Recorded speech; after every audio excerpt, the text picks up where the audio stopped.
break to lunch break, and just for something different. And thought I would take Wednesday afternoons, maybe some more of them, and have a lunch with you. And love it if you would come along with me. Today, I'm beginning a series on work and asking the question, and I'll actually bring it up. Does my work, the work that I'm doing and taking a break right now from, really matter? Does God actually care about work? The reason why it's so important is because so much of our life is taken up with work. Truth be told, a third of our adult lives are spent working. According to a survey from salary.com, 73% of those surveyed work strictly for a paycheck and aren't really satisfied. The CDC found that 30% of American workers are getting less than 6 hours of sleep a night. 40%, 47% of the workers surveyed are falling asleep at work and are bored. Half of the baby boomers are going to wait and work past 65 to retire. So much of our life is filled up with work, and not all of our days are satisfying. People struggle with satisfaction at work. Work is a means to an end to support play. But especially for men, I think work defines us. I'm not saying that work doesn't define women too, especially in our culture as we move forward into the future, where women take rightfully a larger role in workplace environments.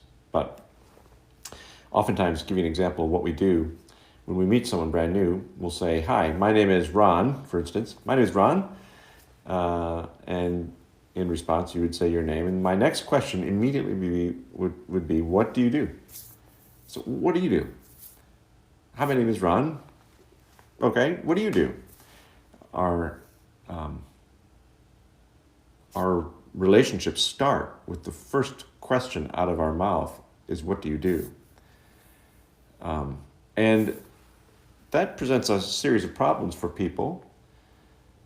For instance, if they're retired, they say, I'm retired, because there's a stigma to retirement. Either that the person has reached a certain age group and no longer is viable, the person has reached a certain age group that is enviable, or the person has lost their identity some way, is less than the working group of people in our culture.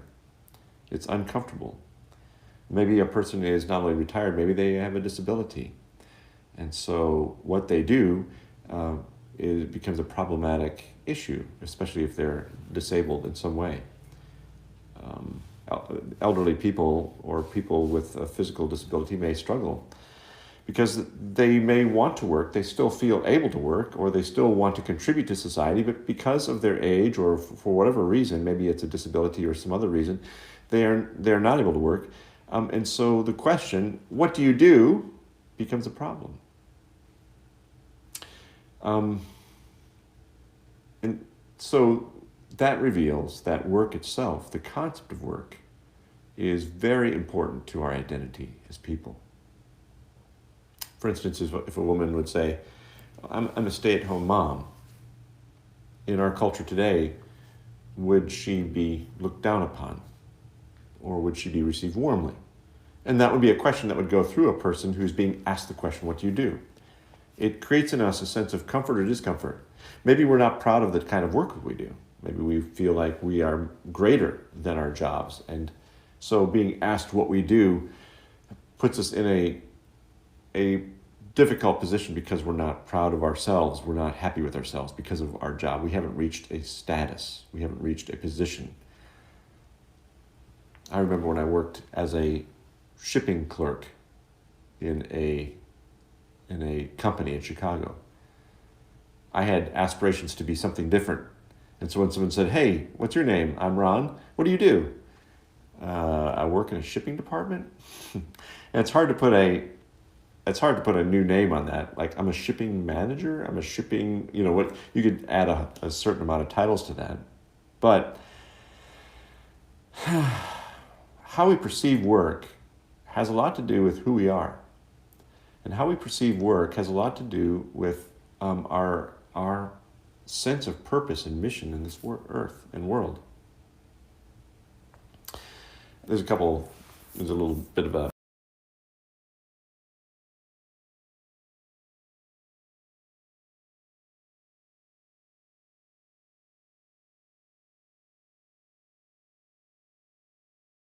not sure if my feed is still working. I gotta turn that off next time. In prison, you spend the majority of your time in a 10 by 10 cell. At work, you spend the majority of your time in an 8 by 8 cubicle. You see where it's going? In prison, you get 3 meals a day. At work, you get a break for 1 meal and you have to pay for it. This is all in good fun. Of course, if you've been to prison, you know it's no picnic. In prison, you get time off for good behavior.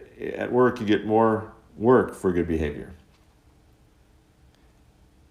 In prison, you can watch TV and play games. At work, you could get fired for watching TV and playing games. In prison, they allow your family and friends to visit. At work, you aren't even supposed to speak to your family. On and on it goes. We could continue with it. But you see the point there that oftentimes we associate work with prison, and yet prison is actually possibly maybe even a little bit better for some of us. I don't know.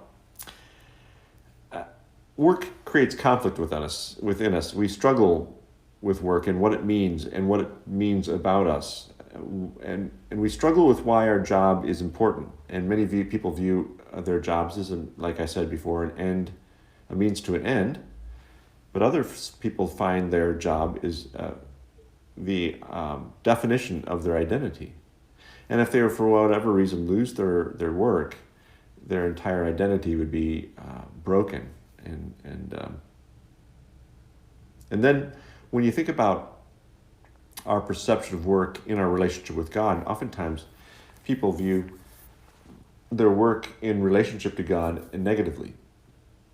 They feel like I've experienced people talking about work as if it's God's punishment to them. And rarely they would ever expect to experience joy in their work or job. Or that people would possibly value spiritual work, like pastoring or being a missionary or being a Mother Teresa, working in a rescue mission, as being admirable work, where God wouldn't look at plumbing or an electrician or sales favorably, that somehow God sees some jobs more valuable than others. Or that God would only value a job if a person would see it as a mission. There are some people that take on work because they view the work as a way to promote God, which isn't necessarily bad, but that God would somehow not value their work unless they viewed their work as a mission field in itself. Or that God values parts of our life, like parenting or our marriage or our church, but is really not really concerned about work at all. So the question, I guess, is does God care about work? Does your work really matter to God? Does he care about it? Does the work of the salesman, the housewife, the saleswoman, the school teacher, the electrician, the garbage man, the dry cleaner, do these jobs matter to God? Or does he think of them as a waste of time? I would suppose that if you were thinking about work from a spiritual point of view, you would say, yeah, God probably cares. But without a Christian or biblical understanding of work, we are going to be people that are going to be in conflict with our time. We are going to view our time at work with a sense of reservation and hesitation and joyless controversy. And I would want you to be a people that understand that your work is valuable to God, that your work matters to him.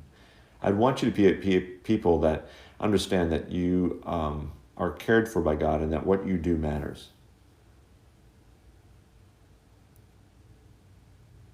Your conflict with work needs to be corrected. And it needs to be corrected by God himself from Scripture. In other words, oftentimes work is going to give you a struggle about your purpose. Do the mundane tasks of your job have purpose? How about the inhuman demand or the anxiety from the work? Does that matter to God? And should it matter to you? Maybe you're struggling with your career and you're in your midlife crisis, and you're wondering if your work has meant anything, if it's amounted to anything. You don't see anything coming of it. Or maybe you, if you're thinking about it from God's point of view, you've come to understand that maybe your work has become too important. It's too much of an idol in your life. And you're wondering if God values what you have done. You're wondering if you are wasting your time. It's why I almost became a missionary. Because I've thought at one time that God valued one type of work over another. I was weighing whether to go into advertising or whether to go overseas as a missionary. And there's this niggling sense underneath everything that says, oh, God probably cares that I'm a missionary more than he cares that I'm in the advertising industry. But yet, in the Bible, there are 652 verses that reference work. 643 verses on rest. And only 65 verses on recreation. Paul Menier said, work and vocation in Scripture. He says this in his book. The Bible is an album of casual photographs of laborers. A book by workers, about workers, and for workers. That is the Bible. Did you hear that? It's an album of casual photographs of laborers. A book by workers, about workers, and for workers, and that's the Bible. I mean, you think about it. Jesus himself was a tradesman. He worked in the trades. In fact, his job was not carpenter, as we oftentimes say it.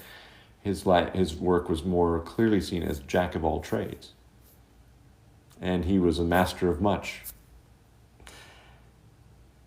And so in conclusion for today, this introduction, I just want to review or remember these words from Scripture when it talks about God as a basis for whether or not God cares about work.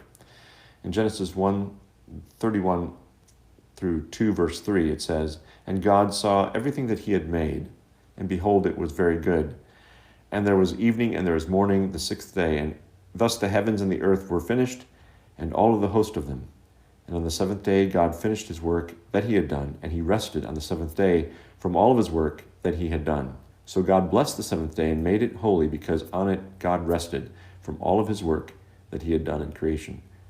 Look how many times the word work was listed in the text. He is creative, he's powerful, he's a designer, he's a builder.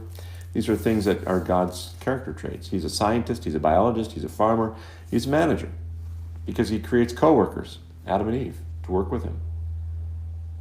And the word the author uses here in the original language in Hebrew, the word for work, simply means work. There's no other meaning. It's a direct comparison to our word. It's the word for human work. The extraordinary creation described is an ordinary work of God.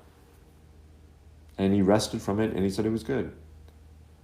People oftentimes think that work came after the fall of man, that somehow they began to work hard after Adam and Eve were kicked out of the garden.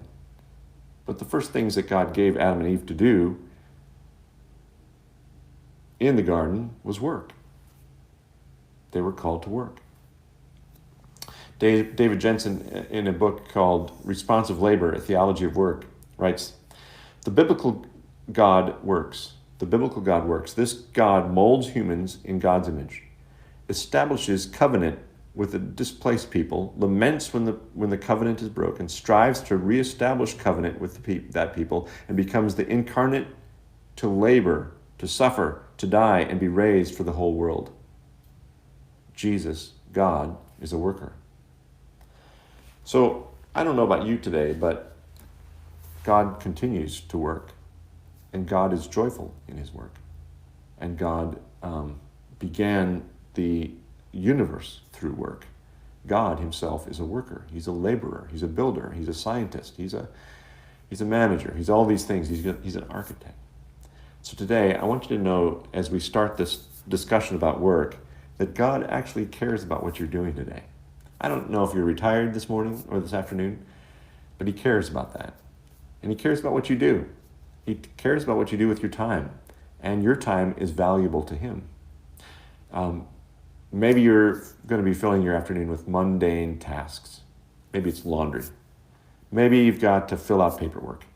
Maybe you've got to do your accounting for your home. Maybe you've just got to do some basic cleanup around the house or the garage. I don't know. But you know what? God actually cares about that. Because God himself is a worker. And he's a cleaner. He figures stuff out. He's a problem solver. And he works stuff out. He worked the problem of sin out, and he sent Christ to become the laborer for us.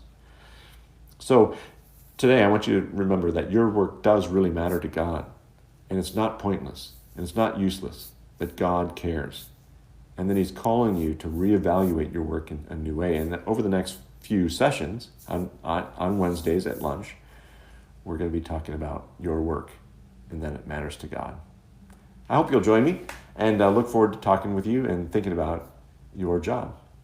And maybe I might even invite a few people in to do an interview with me to talk about their work.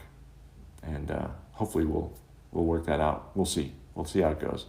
Anyway, have a great day, and remember that the Lord loves you, and he likes you, and he likes what you do.